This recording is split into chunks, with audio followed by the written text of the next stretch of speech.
নমস্কার, আমি দীপ। মাতৃদিবসে পাঠ করছি আমার লেখা একটি কবিতা।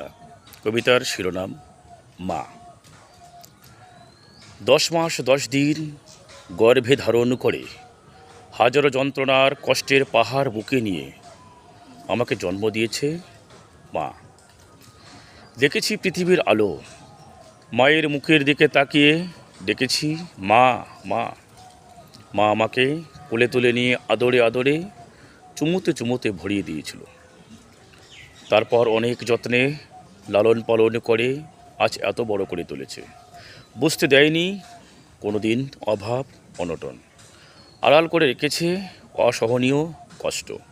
মা আমার স্বর্গ, আমার সুখ শান্তির আশ্রয়স্থল। একটু একটু করে যখন জ্ঞানবোধ আমার মধ্যে সঞ্চারিত হতে থাকলো, তখন থেকে চিনতে থাকলাম মাকে। সময়ে অসময়ে মায়ের কাছে ছুটে আসা, কোলে চড়ে পরম সুখ অনুভব করা, মায়ের আঁচলে মুখ লুকানো, মায়ের কাছে বায়না ধরা, মা 2 টাকা দাও না, আইসক্রিম খাবো, আরও হাজারো বায়না। মা হাসি মুখে সব ম্যানেজ করতেন।